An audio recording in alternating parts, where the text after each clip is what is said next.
ธรรมะสอนใจมื้อนี้มาให้พละกำลังใจญาติธรรมทั้งหลายทั้งปวงผู้ที่ต่อสู้หรือว่าคิดย่อท้อถอยกับชีวิตอยู่ไปอยู่กับโลกสงสารนี่เฮาก็ต้องมีสติปัญญาอยู่ให้เป็นเย็นให้พ่อล่อให้ได้มื้อนี้วันนี้เฮาอยู่กับชีวิตหรืออุปสรรคปัญหาหลายๆอย่างที่มันเข้ามาหาเฮาก็ต้องอยู่ให้เป็นให้มันผ่านเข้าไปได้คิดดีทำดี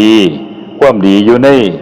ที่สงบสุขมีความสุขอยู่ที่นั่นคือสบายกายสบายใจของเฮาที่สุดให้กำลังใจให้สติปัญญาให้สิ่งดีๆกับญาติธรรมทั้งหลายทั้งปวงต่อสู่ต่อไปเด้อชีวิตอย่าท้ออย่าถอย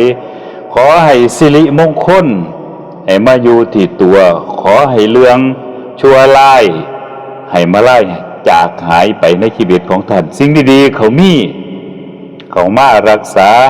แล้วก็เก็บเอาไว้สิ่งดีๆเก็บเอาไว้ให้นานแสนนานคือเกลือรักษาความเข้มเอาไว้นี่แหละความดีของเฮานี่ตกน้ำก็บ่ไหลตกไฟก็บ่ไหม้